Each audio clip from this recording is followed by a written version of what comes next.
오늘 본문은 마태복음 13장 전체에 걸쳐서 여러분하고 같이 말씀을 나누려고 하는데, 마태복음 13장을 선택한 이유는 다른 마가복음이나 누가복음이나 요한복음에는 기록되어 있지 않은 마태복음만 가지고 있는 그 내용을 담고 있어서 그 내용의 대부분이 마태복음에만 존재하는 것이기에 여러분들에게 함께 마태가 특별히 이 본문을 강조하고 있는 이유가 뭘까 하는 것을 생각하면서 여러분하고 같이 말씀을 나누고자 합니다. 저희 처가에 가면 주변에 과일 농사를 짓는 그 친척들이 있습니다. 과일 농사를 짓다 보니까 이제 과일 열매를 따고 나면 제일 어려운 것 중에 하나가 뭐냐면 과일을 선별하는 겁니다. 선별하는데 10가지로 구분을 합니다. 1번부터 10번까지 10가지로 구분을 하는데 다 그게 그것 같고 저게 저것 같은데 어떤 것은 7번이고 어떤 것은 6번이고 어떤 것은 3번이고 내가 생각할 때는 다 비슷한 것 같은데 그 과일을 농사를 짓는 그 친척분들은 딱 집으면 이게 5호인지 6호인지 4호인지 그걸 알더라고요. 그래서 물론 경험과 노하우를 통해서 알겠습니다만은 과일 선별하는 것이 초보자인 사람들에게는 굉장히 어려운 일이고 능숙한 사람에게는 쉬운 일이다라고 하는 것을 알게 되죠. 오늘 본문을 통해서 여러분에게 말씀을 드리고 싶은 첫 번째 내용이 뭐냐면 이 땅에서 천국 백성은 구분하기가 힘들다라는 거예요. 어떻게 힘드냐 하는 것을 오늘 본문은 우리에게 소개를 해주고 있습니다. 그러면서 설명합니다. 천국은 좋은 씨를 제밭에 뿌리는 사람들과 같다라고 표현을 하고 있는데, 여기에서 말하는 천국에서 좋은 씨는 뒤에서 자세하게 그 비유를 풀어주고 있습니다. 어떻게 풀어주고 있냐? 좋은 씨는 천국의 아들들이다 라고 표현하고 있고, 제 밭에 그 밭이라고 하는 것은 세상이다 라고 그렇게 말을 하고 있고, 또 뿌리는 사람, 그 좋은 씨를 뿌리는 사람을 인자라고 표현을 하고 있는데, 그 인자는 예수 그리스도를 말합니다. 사람이 잘 때 원수, 특히 여기에서는 마귀라고 표현하고 있는데, 이 원수가 곡식 가운데 가라지는 악한 자들의 아들들이다라고 뒤에 가서 설명을 합니다. 가라지들을 덧뿌리고 갔다라고 친절하게 오늘 본문은 설명을 해주고 있습니다. 좋은 씨는 천국의 아들들이고 밭은 세상이고, 여기서 씨를 뿌리는 사람은 예수 그리스도 인자이고, 또 원수는 마귀를 의미하고, 또 가라지들은 악한 자들의 아들들을 얘기한다라고 설명을 해주고 있습니다. 주인은 좋은 씨를 뿌려도 원수들이 가라지도 뿌려놓는다라고 하는 것을 설정해 놓고 있어요. 이때 원수들이 뿌려놓은 가라지를 종들, 특히 제자들이 뽑을까요? 하고 묻습니다. 주님, 밖에 가보니까 알곡만 자라는 것이 아니라 가라지들도 함께 그 가운데서 자라고 있던데, 그러면 그 가라지들을 뽑아버릴까요? 라는 거예요. 주인인 예수님께서 뭐라고 얘기하시냐? 가만둬라 라고 대답을 하십니다. 그 이유는 다른 것이 아니라 조금 전에도 말씀드린 것처럼 과일을 선별하는 데 있어서 어떤 것이 5호인지 어떤 것이 6호인지 거기서 거기 같으니까 그걸 구별하기가 참 어렵잖아요. 능수능란하지 않으면. 마찬가지로 오늘 예수님께서 말하는 것은 가라지를 뽑다가 곡식까지 뽑을 수 있다라고 하는 판단 때문에 그만두라라고 얘기를 합니다. 둘 다 추수할 때 세상까지 함께 자라게 그냥 내버려 두라라는 거예요. 그렇게 되면 알곡들이 힘들겠죠. 왜요? 그 모든 자양분들을 가라지가 먹어버리기 때문에 그렇습니다. 그리고 추수할 때가 되면 추수꾼, 여기서 추수꾼이라고 얘기하는 것은 추수꾼은 그때그때마다 다릅니다. 추수꾼이 복음을 전도하는 복음을 전하는 사람으로서도 추수꾼이 등장하지만 오늘 본문의 문맥상으로는 추수꾼이 천사의 의미로 되어 있습니다. 천사의 가라지부터 먼저 거두어 불사르게 하겠다라고 하고 있는 거죠. 이 말씀에서 알 수 있는 것은 세상 교회는 결국 좋은 알곡만 자라나는 곳이 아니다라고 하는 사실이에요. 그럼 교회 안에 알곡만 있으면 얼마나 좋겠어요? 그러면 뭐 금상첨화겠죠. 그러나 교회 안에는 알곡만 있지 않다라고 하는 것을 오늘 예수님이 가르쳐주고 계시는 거예요. 그리고 나서 추수가 끝나고 나면 천국에는 그러면 가라지도 자라게 하는 거냐라고 물어볼 때 아니다. 천국에는 알곡만 모아서 드리겠다라고 설명하고 있습니다. 교회는 천국이 아닙니다. 착각하지 마십시오. 교회를 천국으로 만들어야 된다고 외치는 목사님들이 많은데 교회는 천국일 수 없습니다. 교회는 천국일 수 없지만 교회는 천국의 모형을 가지고 가야 합니다. 그렇지 않으면 누가 교회에 와서 신앙생활을 하려고 하겠어요? 천국은 아니지만 천국의 모형을 가지고 있어야 되는 것이 맞는 겁니다.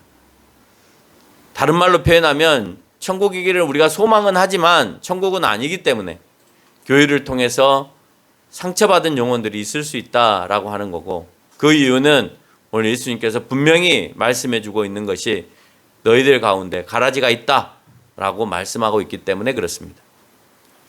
그러나 지금은 천국이 이루어지지 않았기 때문에 알곡과 가라지가 공존하고, 그래서 우리는 교회 안에서 흔히 이런 말을 많이 듣습니다. 교인들이 왜 그래? 교회 중에는 왜 그런 교회들이 있어? 하는 말들이 그런 겁니다. 그럴 수 있죠. 그러나 그래서는 안 되죠. 그래서는 안 되지만 그럴 수 있다라고 하는 것을 오늘 예수님은 우리에게 말씀하신 거였습니다. 오늘 함께 살펴본 알곡과 가라지 비유를 통해서 보면 당연하다라고 하는 생각을 합니다. 추수할 때에는 교회 안에 알곡과 가라지는 공존하며 산다는 점을 잊어서는 안 됩니다. 따라서 알곡이 가라지와 공생하려면 어떻게 해야 되느냐라고 하는 거예요. 그러면 여러분이 알곡이면 가라지들이 올 겁니다. 가라지들이 오면 여러분 어떻게 해야 살아날 수 있을 것 같아요? 그게 뭐라고 얘기하냐? 자기가 건강한 생명력을 유지하기 위한 영적 자양분들을 계속해서 공급받아야 된다라고 하는 거예요. 어디에서 영양분이 나오는지를 찾아내야 된다는 거예요. 뿌리를 깊게 내려서 우리의 영적인 자양분이 어느 통로를 통하여서 흘러들어오고 있는지 그 통로를 내 뿌리를 통해서 찾아내지 못하면, 그러면 가라지들이 그 자양분들을, 농부가 뿌려준 그 거름들을 미리 다 먹어버려서 내가 죽게 될 수도 있다라고 하는 거예요.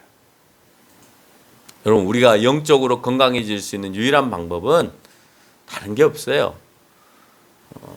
정말 하나님을 사모하는 마음과 예배에 대한 사모하는 마음, 그 외에 아까 말씀드렸던 것처럼 정말 내가 기도에 흠뻑 빠지고 말씀을 읽고 묵상하는 데 흠뻑 빠지는 생활을 하지 않으면 우리는 가라지들한테 치여서 가라지들은 성장하는데 우리는 성장하지 못한 채 죽어버릴 수 있고 알곡을 맺지 못할 수도 있다라고 하는 거예요.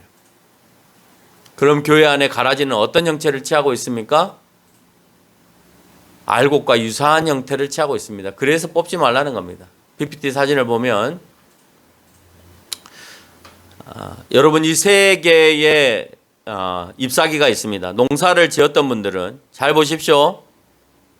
농사를 지었던 분들은 어떤 것이 벼잎인지 어떤 것이 가라지인지 구분할 수 있어야 합니다. 지금 여러분한테 보여주고 있는 이 세 잎사귀는 위에 것이 벼 잎사귀입니까? 두 번째, 세 번째가 벼 잎사귀입니까? 1번이 벼 잎사귀고 2번, 3번은 가라지입니다. 그만큼 구분하기가 어려워요. 어떤 것이 벼 잎사귀고 어떤 것이 가라지인지 구분하기가 쉬우면 뭐하라고 가라지를 뽑지 말라고 하겠어요. 그만큼 구분하기가 어렵기 때문에 나중에 가서 벼 안에 벼 잎사귀 안에 알곡이 맺혀가는 것을 보면 옆에 피가 알곡이 안 맺혀 있으니까 그냥 뽑기가 쉬워요. 근데 자라날 때, 새순으로 자라나고 있을 때는 그것이 핀지 그것이 벼 잎사귀인지 알기가 어려워요. 알곡을 맺기 전까지는. 그만큼 어렵기 때문에 뽑지 말라라고 되어 있는 겁니다. 나중에 그것을 잘 구분할 수 있는 추수꾼 천사를 보내어서 거두어서 불사르겠다라는 거예요. 그러니까 농부를 불러다 놓고 농부 너희가 가서 뽑아라. 뽑고 난 다음에는 뭐합니까? 다 태우죠. 피들은 다 그냥 뽑아서 논두렁가에 그냥 던져놓습니다. 죽어버리라고. 그러면 뭐 소들이 지나다니면서 먹든지 발로 밟혀서 죽든지 그렇게 하겠죠. 우리나라 농사는 물론 옛날에 뭐 새스랑이나 이런 걸 가지고 다니면서 긁어다가 불에 불사르게 논을 이제 다 추수하고 난 다음에 그런 피들이나 뭐 이런 것들 이제 농가에 있는 잡초들을 다 잘라다가 불에 사르기도 합니다. 마찬가지로 오늘 이스라엘의 농사의 전통적인 방법에 따라서 그것들을 모아다가 불사르는 것들을 했어요. 그들에게 있어서는. 그러니까 우리의 벼농사하고는 다르게 그 사람들은 밀농사를 짓기 때문에 그 밀농사 가운데에는 더 구분하기가 어려운 그런 피들이 존재를 합니다. 그래서 많이 존재하기 때문에 그걸 뽑아다가 더군다나 요즘과 같이 농약이나 이런 제초제가 없는 상황에서 2000년 전에는 얼마나 잘 자라겠습니까? 아마 벼 절반, 피 절반, 가라지 절반 그럴 겁니다. 그걸 갖다가 이제 더 자라지 못하게끔 불로 태워버리는 것들을 했다는 거죠. 사람들을 실족하게 하는 겁니다. 가라지들을. 그래서 41절에서 얘기하고 있는 것처럼 불법을 자행하는 자들, 가라지가 하는 일이 알곡이 자라지 못하게 자양분을 뺏어가는 일들을 하게 되는 거예요. 뿐만 아니라 37절에서 인자의 일을 해방하는 것이다라고 표현하고 있는데 그 해방하는 일이 뭐냐? 예수님께서 그들에게 복음을 전하고 하나님의 나라로 인도하려고 하는 일에 대해서 해방하는 것을 얘기하는 겁니다. 주인은 알곡을 생산하고자 하는데 가라지를 뿌려놓고 그 일을 방해하는 역할을 합니다. 그러니 그런 가라지가 자라고 있는 교회에 누가 가고자 하겠냐라는 거예요. 그렇게 해방하는 자들이 가라지라는 거예요. 여러분 교회 안에서 해방하고 교회를 힘들게 하면 가라지입니다. 근데 다른 말로 표현하면 정말 알곡처럼 잘 자라고 있는데 잘못 자라고 있는 가지를 향하여서 훈계하고 바로 가르치고 하는 것은 그건 가라지가 아니죠. 그거는 똑바로 가게 하기 위해서 하는 거기 때문에 예수님도 바리새인들을 향하여서 서기관들을 향하여서 올바르지 않은 생각들을 가지고 있는 것에 대해서 호통하셨습니다. 사도 바울도 마찬가지입니다. 올바르지 않은 것에 대해서는 누구에게든지 권면하고 훈계하고 교훈하고 가르치는 일을 하는 겁니다. 그걸 가라지라고 하는 것이 아니라 정상적인 알곡들을 힘들게 하는 사람들이 있어요. 이 사람들이 가라지예요. 그 사람들 때문에 신앙생활을 안 해요. 그 사람들 때문에 교회를 멀리해요. 그 사람들 때문에 교회를 출입을 하지 않아요. 그러면 그 사람은 가라지인 거예요. 그러나 중요한 것은 가라지가 승리하는 것이 아니라 알곡이 승리함을 알 수가 있죠. 왜? 농부가 계속해서 그 알곡을 돌보고 있기 때문에 그렇습니다. 때로는 그 가라지로 인하여서 피해를 보죠. 피해를 안 보진 않아요. 피해를 보는데 일단 더 큰 피해, 너희를 내가 뽑아버릴 수도 있으니까 더 큰 피해를 보지 않게 하기 위해서 조금 크도록 내버려 둔 거예요. 열매가 어느 정도 좀 맺히는 걸 보여야 가라지구나, 이게 벼구나 알곡이구나 구분을 할 수가 있으니까. 열매가 전혀 맺히지 않을 때는 그냥 풀로만 보여요. 풀로만. 그러니 함부로 뽑을 수가 없잖아요. 그러니까 하나님께서는 그때까지는 너희가 좀 힘들어도 참아라 라는 거예요. 좀 보이고 나면 내가 뽑아주마. 하나님은 지금도 우리에게 보호하심에 대해서 설명하고 있는 것입니다. 보호 안 하는 것처럼 보여주고 교회 안에서 치고받고 소리 지르고 뭐 난리가 난다 하더라도 그래도 나는 너희를 보호한다 라는 의미를 가지고 있습니다. 그러면 알곡은 무엇일까요? 가라지는 알곡을 맺지 못하지만 알곡은 그 한 알에서 150개 이상의 알곡을 맺습니다. PPT를 보겠습니다. 한 알의 알곡이 이렇게 한 별을 이렇게 이룹니다. 이 알곡을 털면 150개를 좀 못 미치던가 아니면 150개 정도를 맺습니다. 그러니까 성경에서 30배, 60배, 100배의 결실을 맺는다는 말은 벼 알곡 또는 미래 알곡의 개수가 때로는 30개 정도, 흉년이 들어서 못 맺으면 30개 정도, 잘 맺으면 100개 이상이 되기 때문에 30배, 50배, 100배라는 표현을 쓰고 있는 거예요. 그래서 이 알곡을 털면 벼가 됐든지 또는 밀이 됐든지 그 곡식을 털면 그 알곡이 한 알의 알곡이 100배 이상의 결실을 맺게 된다라고 하는 것을 우리에게 이렇게 표현하고 있는 거예요. 이해가 되시죠? 벼를 보면서 여러분이 설교를 들으니까 이해가 쏙쏙 되지 않아요? 이해가 되죠. 그러면 여러분 이제 중요한 것은 여러분은 그러면 진짜 알곡이라면 100배의 열매를 맺어야 되는 거예요. 적어도 흉년이 들어서 내 영적으로 흉년이 들어서 곡식을 못 맺으면 30배 정도는 맺어야 돼요. 그럼 30명 정도 전도하셨어요? 여러분하고 똑같이 생긴 알곡들을 30개 정도 맺으셨어요? 아니면 여러분처럼 신앙이 없는 모습에 친구 30명을 열매를 맺으셨어요? 어느 쪽이에요? 신앙이 없는 친구 30명 열매를 맺으셨어요?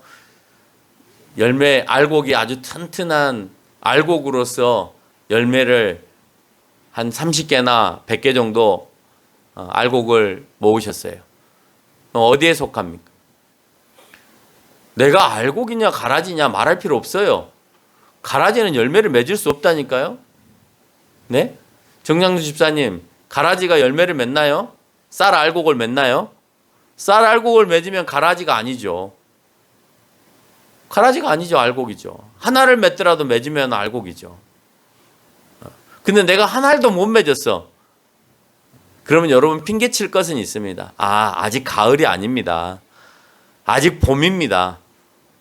저에게 있어서는 아직 봄이어서 좀 더 자라나야 될 시간이 좀 필요합니다. 그래서 아직 열매를 못 맺고 있습니다라고 자랑할 수 있을지 모르겠지만 중요한 것은 이제 목사가 되고 전도사가 되고 장로가 되고 권사가 되고 집사 정도 되고 교사 정도 되면 적어도 몇 개 정도는 맺어져 있어야 돼요. 그렇지 않다면 우리는 심각하게 고민을 해야 돼요. 왜? 오늘 예수님이 우리에게 말씀하고 계시는 게 그거기 때문에 그렇습니다. 여러분이 알곡이라면 몇 배의 결실을 맺으셔야 됩니까? 아직도 알곡을 하나도 맺지 못한다면 내가 가라질 수 있다라고 의심을 해봐야 해요. 내가 지금 신앙생활 한 지가 얼마나 됐는데 아직도 나는 알곡이 없어. 예수님을 믿겠다는 사람이 내 주변에 안 생겨. 때로 나 때문에 교회를 떠나. 이러면 심각하게 고민해야 된다는 거예요. 교회의 능력은 주님께서 선포하신 이 말씀을 받아들이는 순종에서부터 일어나는 겁니다. 자, 오늘 이 말씀이 여러분들의 밭에 떨어졌습니다. 떨어졌으면 이제 어떻게 해야 될까요? 그걸 키워내야 되잖아요. 키워낸다는 말이 뭐예요? 알곡을 맺어야 된다는 것을 내가 받아들여서 순종해야 되는 거죠. 그 말씀에. 이거는 김대영 목사의 말이 아니라 오늘 성경 본문에 있는 말이기 때문에 여러분이 순종해야 되는 거예요. 알곡을 맺는 것이 바로 순종이라는 겁니다. 이 일에 대해서 순종하지도 않으면서 내가 하나님을 잘 믿고 있다? 이것도 거짓말이죠. 성경에서 요구하고 있는 것, 말씀하고 있는 것을 내가 따라 사는 것이 순종이라는 거예요. 순종이 없으면 당연히 교회 안에 능력이 나타날까요? 안 나타날까요? 안 나타나죠. 우리 교회에 능력이 안 나타나는 이유는 순종하는 이들이 많지 않기 때문에 그래요. 어떻게든지 복음을 전하고자 하는 그 마음의 열정들이 있어야 돼요. 어떤 방법이든지 간에 이끌어오고자 하는 마음들이 우리 마음에서 강력하게 일어나야 복음을 전하고 인도하는 데 있어서 그건 타협이 있을 수 없어요. 그럴 수도 있고 저럴 수도 있어가 아니에요. 단호하게 아닌 것은 아니다라고 얘기할 수 있어야 되는 거예요. 내 복음에 방해가 되는 요소들은 그것이 수많은 돈을 준다 하더라도 아니요라고 얘기할 수 있어야 된다는 거예요. 그 이유를 그 다음에 가서 이제 설명을 합니다. 여러분 이제 제가 왜 그 얘기를 하는지를 이제 들어보시면 여러분이 복음이 얼마나 값어치 있는 것인지와 아니면 세상이 얼마나 더 값어치 있다고 생각하는지를 우리가 구분해 볼 수 있다는 거예요. 우리에게 가라지를 뽑는 일을 맡기지 않으신 이유는 가라지를 뽑다가 알곡도 뽑힐 수 있기 때문이죠. 그 말은 우리가 올바른 판단을 할 수 없다는 말이기도 합니다. 그럼 우리에게 맡겨진 일이 무엇일까요? 가라지를 선별한 일이 아니라 알곡을 보호하는 일을 맡기셨어요. 우리의 알곡들이 보호되도록. 예? 때로는 별별 이상한 사람들이 와서 목사를 공격하는 경우들도 있습니다. 그렇죠? 그러면 알곡들이 목사를 보호해 줘야 되죠. 그래야 이 교회가 살 수 있죠. 근데 알곡이 없어. 그러면 어떻게 될까요? 모든 하사를 목사가 다 받아야 되는 거예요.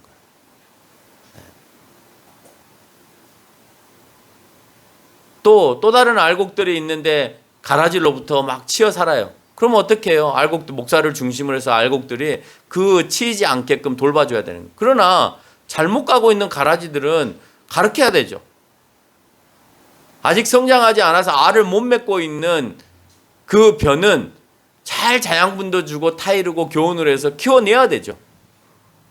그런 일들을 교회가 해야 되는데 누가 하냐? 알곡들이 한다라고 하는 것입니다. 교회 안에 악한 자들의 모습을 보고 낙심할 이유가 없습니다. 그런 사람도 있다라고 성경은 얘기하기 때문에 그래요. 우리는 알곡을 맺는 능력이 있기 때문에 알곡을 맺지 못하는 가라지들을 두려워할 필요가 없어요. 왜? 걔네들은 못 맺으니까. 그렇죠? 왕이 내시들을 두려워하지 않았습니다. 왜 그런지 아세요? 예, 생산할 수 있는 능력이 없었기 때문에 두려워하지 않아요. 누구를 두려워하냐? 생산할 수 있는 능력을 가지고 있는 사람들을 두려워하죠. 근데 생산할 수 없는 능력을 가지고 있는 내시라 하더라도 그래도 남자잖아요. 그렇죠? 그래서 궁 안에서 많은 일들이 벌어지게 되는 것입니다. 근데 가라지는 그럴 필요가 없다라고 하는 거예요. 가라지를 41절에서 다시 한번 말씀을 합니다. 인자가 천사들을 보내서 그 나라에서 모든 넘어지게 하는 것과 불법을 행하는 것들을 거두어낸다라고 말하고 있습니다. 그럼 여기에서 말하는 넘어지게 한다라는 의미는 그리스도를 믿지 못하게 하는 넘어짐을 얘기하는 겁니다. 자꾸 못 믿게 넘어지게 하는 거예요. 불법을 행한다는 것은 하나님의 뜻과 상관없이 살아가는 것을 얘기하는 거예요. 하나님의 뜻은 이들이 예수 그리스도로 오는 것인데 하나님의 뜻과 상관없는 불법은 바리새인이나 서기관들처럼 율법만 지키면 된다라고 하는 잘못된 뜻에 맞춰서 가는 거예요. 결국 심판날에 풀무불에 던져 넣을 것이고 그들은 울면서 이를 간다고 하고 있어. 그 말은 무슨 말이냐? 풀무불에 던졌는데 살았다는 거예요. 뜨거운 고통은 느끼는데 살아있어요. 그래서 이를 갈아요. 얼마나 힘들면 여러분 막 한겨울에 정말 추울 때 옷을 얇게 입고 정말 막 발이 꽁꽁 얼었을 때 이를 꽉 물고 그렇게 걸어본 적 있으세요? 너무 추워서? 여러분 너무 추우면요 이를 꽉 물어요. 그 이가 상해요. 너무 꽉 물다 보니까. 너무 추우면 이를 뭅니다. 꽉 어금니를 꽉 뭅니다. 너무 고통스러워도 이를 꽉 물고요. 예. 너무 억울해도 이를 꽉 물죠. 그 말은 무슨 말이냐? 풀무불의 고통을 용광로의 고통을 느끼면서도 안 죽이시는 거예요. 영원히 사는 거예요. 지옥에서 영원히 사는 거예요. 그 고통을 영원히 느끼면서 100년만 느끼면 좋겠죠. 아니요. 영원히 느끼면서 벗어날 수 없게끔 그 고통 속에서 영원히 사는 거예요. 얼마나 끔찍해요? 여러분 그래서 다 지옥 안 가려고 하는 거예요. 그래서 다 가라지 안 들려고 하는 거예요. 근데 아직도 내가 가라지에서 못 벗어났으면 알곡이 없으면 이제 심각한 겁니다. 풀무불에 던져져서 이를 갈고 살아야 되는 거예요. 언제까지? 100년만 하면 좋게요? 영원히요. 이제는 기회가 없어요. 지금은 기회가 있죠. 지금은 절호의 기회입니다. 이 기회를 못 잡아내시면 내가 내일 죽을지 모레 죽을지 10년 뒤에 죽을지 모르지만 하나님의 나라에 들어가지 못하고 결국은 지옥에서 원망하며 사는 거예요. 내가 왜 그랬을까? 내가 왜 그랬을까? 내가 그러지 말걸 하면서 살아가는 겁니다. 그러나 반대로 의인은 자기 아버지의 나라에 해와 같이 빛난다라고 얘기를 하고 있습니다. 천국에 들어가는 것을 얘기하는 것이죠. 두 번째, 이 땅에서 천국은 보잘것없이 보일 수 있습니다. 첫 번째는 뭐라고 했어요? 이 땅의 천국은 구분하기가 힘들다는 거예요. 누가 알곡인지 누가 가라지인지 구분하기 힘들다는 거예요. 두 번째는 이 땅에는 천국은 보잘것없이 보일 수 있다는 겁니다. 천국은 자기 밭에 심은 겨자씨 한 알과 같다라고 되어 있습니다. PPT를 보겠습니다. 겨자씨의 크기가요, 이 손가락 위에 있는 씨가 겨자씨입니다. 잘 보세요. 주무시면 못 봅니다. 손 위에 있는 이 씨가 겨자씨예요. 작은 겨자씨 한 알이라고 성경에서 늘 얘기할 때 겨자씨가 이 손가락 위에 조그맣게 점처럼 보이는 이 씨가 겨자씨예요. 근데 이 겨자씨가 자라면, 이 보잘것없는 겨자씨가 자라면 어떻게 되느냐? 그 옆에 아저씨가 서 있는 것처럼 유채꽃처럼 생겼죠. 유채꽃보다는 좀 더 큽니다. 나무도 아니고 풀도 아니게끔 자라납니다. 여기에 새가 깃든다라고 되어 있습니다. 천국은 이렇게 작은 보잘것없는 것이 새가 깃들 수 있을 정도로 이 아저씨가 서 있는 이 유채꽃처럼 생겨 있는 이 겨자씨 만큼 자라나게 되어진다라고 표현하고 있는 거예요. 또 천국은 여러분 누룩 아시죠? 누룩. 막걸리를 담그거나 식혜를 담그거나 또는 빵을 부풀게 하거나 할 때 쓰는 것이 누룩입니다. 누룩과 같이 부풀게 한다. 아무것도 아닌 아주 손톱만큼의 누룩을 집어넣어도 그게 발효가 되어서 커다랗게 부풀게 되어집니다. 그만큼 천국은 누가 봤을 때 보잘것없이 보이지만 보잘것없는 모형으로 끝나지 않는다는 거예요. 성경에 등장하는 누룩은 항상 부정적인 요소로 등장합니다. 출애굽기 13장 7절에서는 심지어 뭐라고 얘기하고 있냐면 6월절에는 누룩을 넣지 않은 무교병만 먹으라라고 되어 있습니다. 왜? 부정하기 때문에 그래요. 그게 누룩이라고 하는 게 사실 곰팡이 균으로 형성이 되어 있거든요. 그러니까 부정하기 때문에 먹지 말아라 이 말이에요.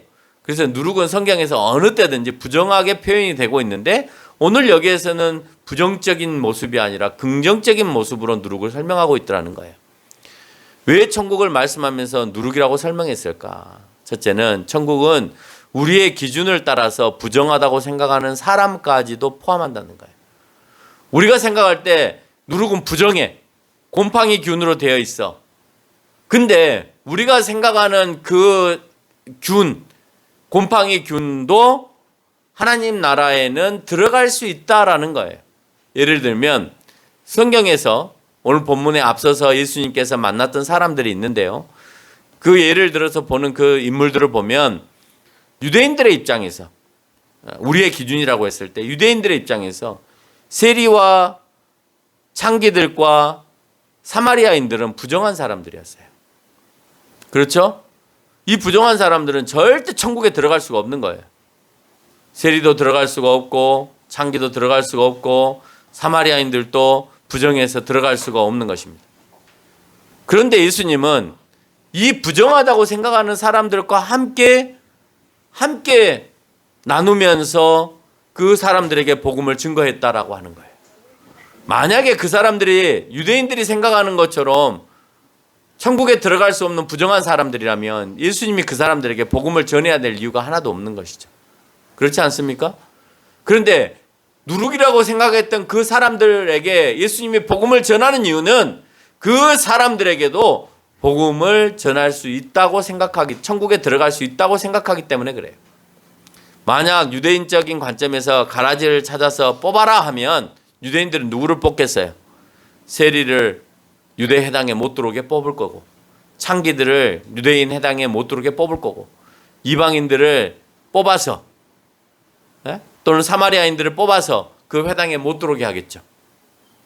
그러나 예수님께서는 유대인들이 말하는 사람들을 가라지라고 하지 아니하시고 도리어 유대인들 가운데에서 외식하는 바리새인들이나 서기관들이나 사두개인들처럼 열심히 성경을 잘 보고 연구하고 율법을 잘 지키는 저들에게 오늘 예수 그리스도의 복음의 메시지를 받아들이지 않은 그들을 향하여서 가라지다라고 표현하고 있는 거예요.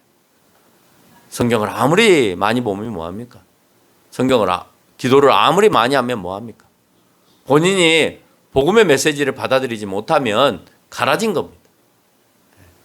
주님은 부정을 정결로 돌이켜서 거룩하지 않은 이 땅에서 거룩한 천국으로 그들을 불러 모으는데 오늘 예수님께서는 이 땅에 오셨다는 거예요.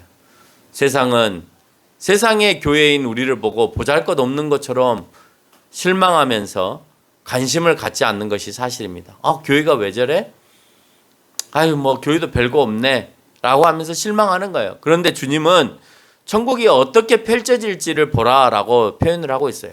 그러면서 40절 이후부터 천국이라고 하는 것을 너희가 발견한 것에 대해서 이제 설명을 합니다. 천국은 밭에 감추어진 보화와 같대요. 농사꾼이 우연히 남의 밭일을 해주고 보화를 찾습니다. 왜 남의 밭일을 해줬다라고 보느냐 이거죠. 그 밭을 파는데 보화를 발견했어요. 보화를 발견했는데 그 사람이 남의 집 일을 해준 건지 자기 일을 한 건지는 그 다음에 알 수 있죠. 어떻게 알 수 있냐? 소유를 다 팔아서 그 밭을 산다라고 되어 있어요. 자기 밭이면 소유를 팔아서 그 밭을 사야 될 이유가 없죠. 그러니까 거기에 와서 일당으로 일한 사람이에요. 일당으로 일한 사람이 보물을 발견한 겁니다. 가치가 있는 것을 발견했기 때문에 자기가 가지고 있는 거나 자기가 앞으로 일을 해서 얻어낸 일당을 가져다가 그 밭을 사는 거예요. 왜? 그게 값이 있다라고 생각했기 때문에 그렇다는 거예요. 44절은 그런 말들에 대해서 표현하고 있는 거예요. 천국은 마치 밭에 감추어진 보화와 같으니 사람이 이를 발견한 후에 두고 기뻐하며 돌아가 자기의 소유를 다 팔아서 그 밭을 산다는 거예요. 그 밭의 값어치가 내 소유보다 더 값어치가 없는 것이라 할지라도 나는 그 밭의 값어치를 보는 게 아니라 그 밭에 감추어진 보물의 값어치를 봤다는 거예요. 그러니 야 미친 사람아 너 소유를 다 팔아서 그 하찮은 밭을 사느냐? 라고 말할지 모르겠지만 나는 그 밭 안에 감추어진 보물을 봤기 때문에 내 걸 다 팔아서 정말 비싼 가격에 그 밭을 산다 하더라도 산다라고 하는 거예요. 여러분 그 밭과 그 보물은 내가 하나님을 발견한 거예요. 내가 천국을 발견한 거예요. 내가 천국을 발견했을 때 내 모든 것을 다 그 천국을 향하여서 버릴 수 있냐라는 말을 표현하고 있는 겁니다. 여러분 발견한 천국을 위해서 무엇을 아깝지 않게 내놓을 수 있나요? 이 사람은 자기의 모든 소유를 다 팔아서라도 그것을 사겠다라고 얘기를 하고 있습니다. 오늘 비유적으로 설명하고 있는 거예요. 진짜 밭을 산다는 의미가 아니잖아요. 천국은 마치 좋은 진주를 구하는 장사꾼과 같다라고 두 번째 다시 표현합니다. 진주 장사는 그 진주를 소유하기 위해서 모든 소유를 또 팔아서 그 좋은 진주를 삽니다. 밭에서 보화를 찾은 사람은 우연히 찾았어요. 그렇죠? 내가 찾고 싶어서 찾은 게 아니라 우연히 찾았어요. 농사 일을 도와주다 보니까 그게 있는 거예요. 그래서 내가 샀습니다. 근데요, 진주 장사는 달라요.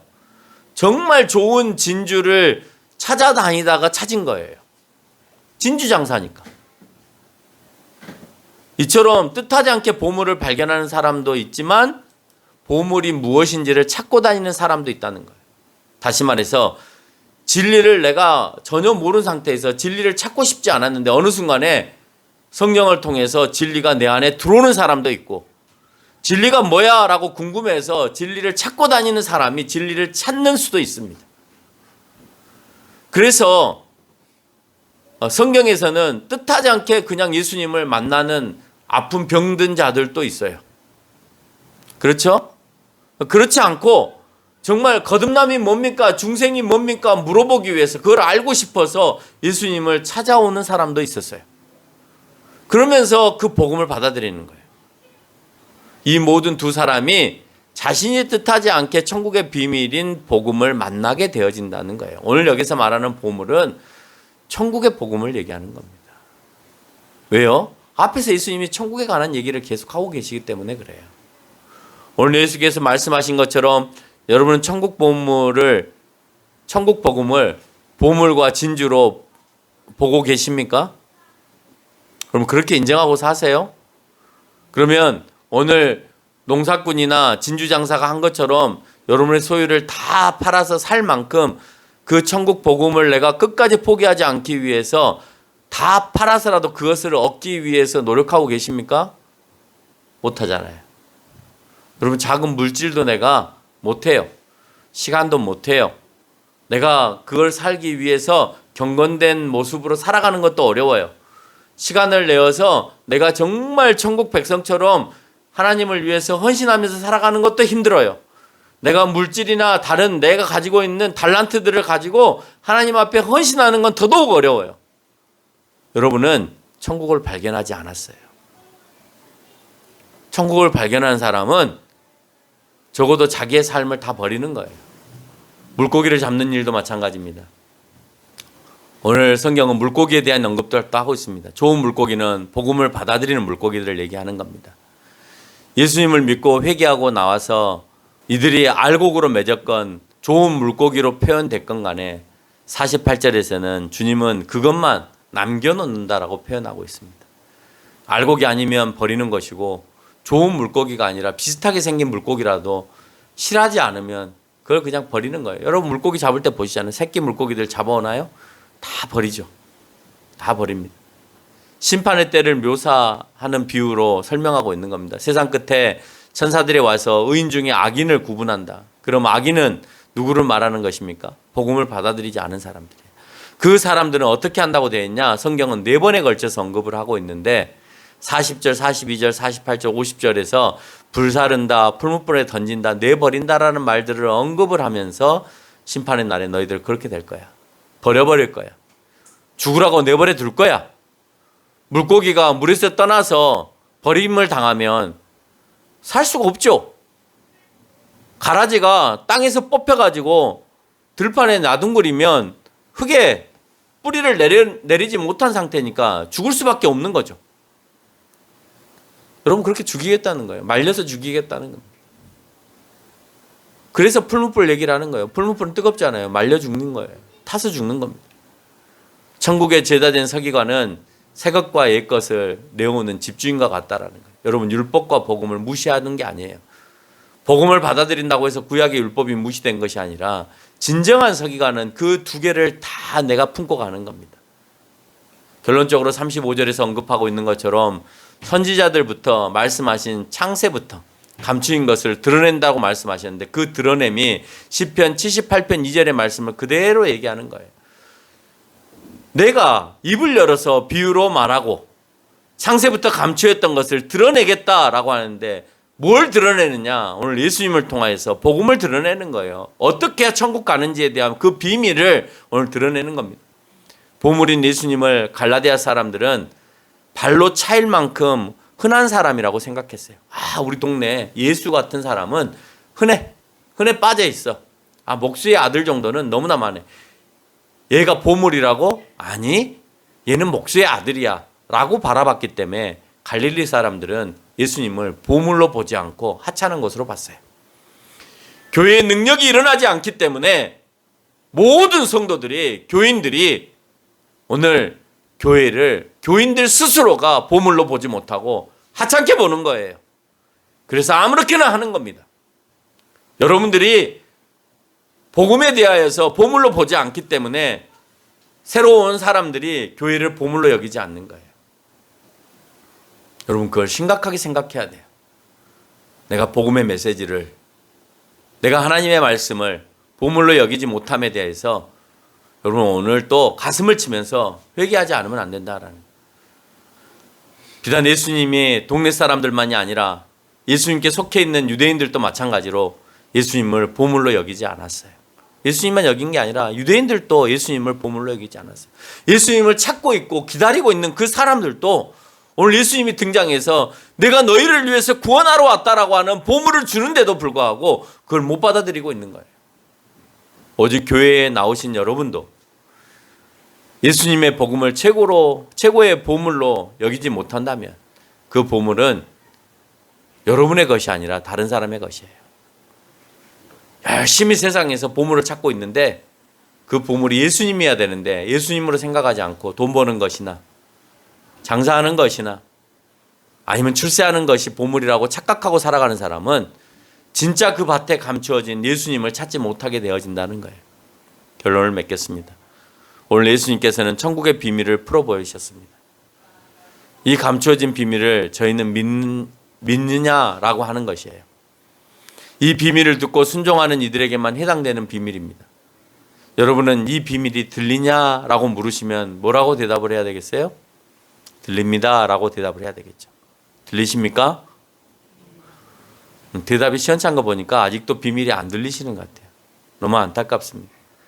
여전히 무슨 말인지 들리지 않고 비밀스럽게만 생각하고 계신다면 여러분 그 비밀이 그냥 비밀이 아니라 정말 비밀을 발견하는 삶으로 연결이 돼야 된다는 거예요. 모두가 이 천국 복음이 들려서 30배의 열매만 맺는 것이 아니라 100배의 천국의 곡식을 얻는, 그래서 그런 이적들이 우리 교회 가운데 일어나는 저와 여러분이 되시기를 주님의 이름으로 축원합니다.